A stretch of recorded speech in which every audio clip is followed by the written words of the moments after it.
acadêmica de pedagogia desde 2011. Passei por algumas greves, né, e 2 trancamentos, por isso que eu estou aqui até agora, mas nunca reprovei nenhuma disciplina. E minha orientadora, a professora Thaís Miranda, que foi uma bênção na minha vida, né, me ajudou demais a desenvolver esse trabalho. O meu tema é a educação de surdos e a Libras no ensino superior. Eu quis pesquisar sobre esse tema depois que eu participei da disciplina de Libras com a professora Tainã, e ela passou a história, né, da educação dos surdos, e aí eu tive a curiosidade e o interesse de pesquisar mais a fundo sobre isso. Objetivos. O objetivo geral é analisar as condições e as possibilidades do ensino de Libras nas licenciaturas e, em especial, no curso de pedagogia. O objetivo de pesquisa: caracterizar o ensino de Libras no Brasil e no mundo, discutir os fundamentos legais do ensino de Libras no Brasil e identificar as condições de ensino de Libras no curso de pedagogia da UFT de Palmas. Esse trabalho ele parte do seguinte questionamento: qual a situação do ensino de Libras na graduação, em particular na pedagogia? Justificativa: a importância dessa pesquisa reflete o interesse de investigar o papel social construído pelo ensino de Libras quanto a seu espaço na educação dos surdos.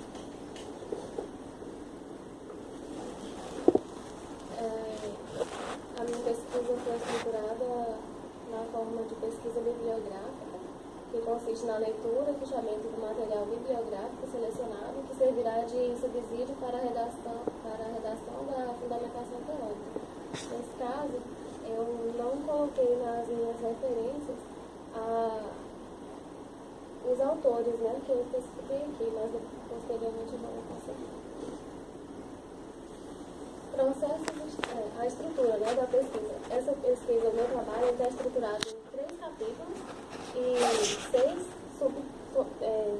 tópicos, sendo que o primeiro é os processos históricos da educação de surdos e processos mundiais.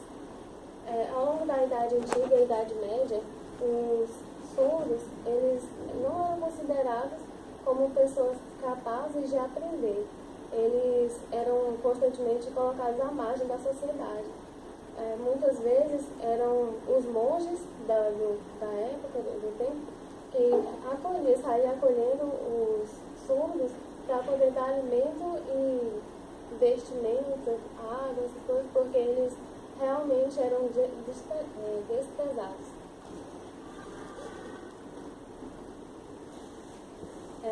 No século XVI, o monge Pablo Monet afirma que os surdos mudos, que até nessa época eram considerados assim, porque eles acreditavam que o surdo mudo, né, não falava porque ele não tinha o recurso da voz, mas na verdade era porque ele não ouvia, então ele não podia reproduzir, mas na verdade ele possuía a voz. Então, a partir desse período, a partir desse monge, ele começou a ensinar os surdos, mas de maneira totalmente oral, não podia ter nenhuma forma de sinalização. Somente em 1755, na França, com o abade Charles Michel de Lepé, que começou a grande mudança no contexto da educação dos surdos. Depois do abade, com o abade, na verdade, os surdos começaram a ter a oportunidade de serem ensinados, porque o Lepé, com seus próprios recursos, ele fundou uma escola de surdos e passou a ensinar eles, e viu que eles eram capazes de aprender muito mais do que isso, muito mais do que matérias simples e quanto complexas também. Eles eram capazes de aprender. No entanto, houve o Congresso de Milão em 1880. Esse congresso foi o fracasso de tudo que o humanidade já tinha conquistado até então. Ele determinou que a forma que os surdos tinham que se comunicar e aprender e ser ensinados era somente oral. Então, os surdos foram totalmente proibidos de se comunicar com línguas de sinais. Esse foi um tempo obscuro, como é conhecido, na educação dos surdos, porque durou 100 anos, quase 100 anos, né? Não chegou a 100, mas durou quase 100 anos esse método oralista de comunicar. Aí, quase 100 anos depois, na década de 60, surgiu a comunicação total, que foi uma tendência descoberta por Stockel. Ele pesquisou e descobriu chegou à conclusão, né, que a língua de sinais era uma língua dotada de características próprias que se iguala à língua oficial oral. Então, os surdos poderiam sim ensinar na linguagem ensinar e aprender, né, poderiam aprender na linguagem de sinais, porque tinha todo o recurso de uma língua oficial.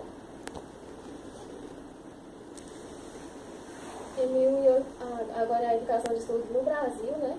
Em 1885, o imperador Dom Pedro II traz ao Brasil o surdo francês para criar a primeira escola para surdos.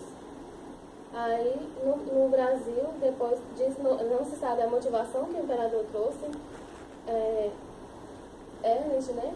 Para montar a primeira escola aqui. Diz que tem muitos questionamentos a respeito, mas não tem uma base ao certo por que ele trouxe. O certo é que Ernest abriu uma escola que depois, posteriormente, ficou conhecida como Inés, e até hoje ela ainda continua na mesma localidade.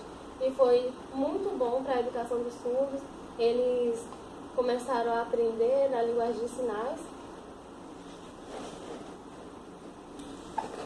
Porém, o método oralista chegou no Brasil e, a partir de então, aqui no Brasil também os surdos foram impedidos de falar nas línguas de sinais e só poderiam falar nas línguas orais e não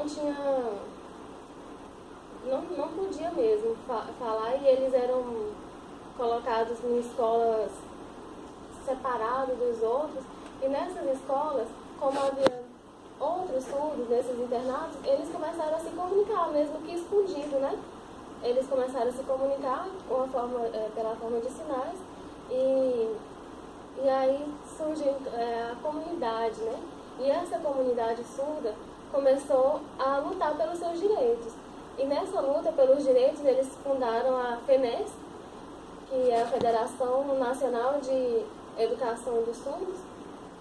A partir da FENES, juntamente com a comunidade surda, foi conquistada, né, através da sua luta, a Lei 10.436, que torna oficial a língua de sinais. Posteriormente, o decreto que complementa a lei, né?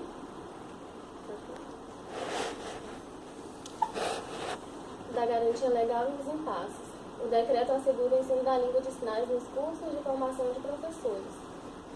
O decreto garante, porém houve muitos impasses no começo pela falta de profissionais formados, porque para dar aula na universidade, no curso superior, tem que ter formação, né?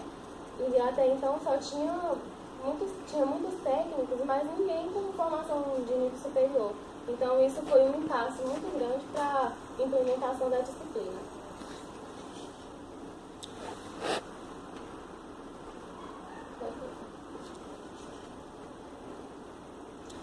Libras nos cursos de pedagogia. Um fator importante para a disciplina de Libras na formação de pedagogos é a quebra de obstáculos no que diz respeito a alguns mitos sobre a língua de sinais. Nesse caso, se acredita que as línguas de sinais que é só mímica, que na verdade não possui características de língua mesmo, e aí isso é um obstáculo, né? É um mito. E também acreditar que as línguas de sinais, as mesmas faladas aqui no Brasil, é a mesma falada em outros países. a disciplina de Libras no curso de Pedagogia da UFT de Palmas. A UFT é a graduação em Pedagogia no campus de Palmas. A universidade ela foi instituída a partir da transferência dos cursos da infraestrutura da Universidade do Tocantins, que era a Unitins, no ano de 2000, porém só teve sua implementação efetivada em 2003. Nesse mesmo ano foi o ano que a pedagogia iniciou suas atividades, porém o seu PPC só teve aprovação em 2007 pela CONCEP, né? Em abril de 2007. A disciplina, um breve histórico, a dificuldade na adequação do curso de pedagogia à implementação da disciplina, como foi o caso que as outras universidades sofreram com a implementação, no caso da falta de professores formados na área, foi o mesmo caso que aconteceu aqui na UFT. A gente aqui da UFT também sofreu logo no começo e foi preciso, através de um relato de experiência que eu adquiri, né, peguei como um ex-coordenador do curso, ele disse que nos primeiros momentos foi necessário um convênio com a Universidade de Pernambuco, a Universidade Federal, para que eles abrissem vagas à distância para os alunos daqui, para que eles não ficassem prejudicados. Os pontos positivos da disciplina, através de outro relato de experiência do atual professor de Libras aqui da UFT, é que o trato pedagógico do professor será totalmente diferenciado quando ele se forma no curso de pedagogia e tem a disciplina de Libras. Quando esse for para a educação das crianças, do ensino infantil e dos anos iniciais do ensino fundamental, ele vai poder tratar de forma adequada o seu aluno surdo, né? Não vai ter mais aquelas dificuldades de por exemplo, tentar ensinar a criança a falar, dar um objeto para a criança segurar nas mãos, porque a criança ouvinte, a gente pode dar um brinquedo para ela e falar qual é o nome desse brinquedo, mostrar uma foto e dar para ela já como tratar a criança que tem deficiência auditiva, como ocupar as mãos dessa criança com algum objeto ou com alguma foto. Não tem como. Então, o formando de pedagogia, o profissional que sair daqui, ele vai ter um trato pedagógico diferenciado e especializado na educação desses surdos, dessa criança surda. Considerações finais. O desenvolvimento dessa pesquisa possibilitou conhecimento mais amplo acerca da trajetória dos surdos, permitiu também observar o avanço da comunidade surda no que se refere à conquista por direitos linguísticos previstos em lei. Essas são as referências. Muito obrigada.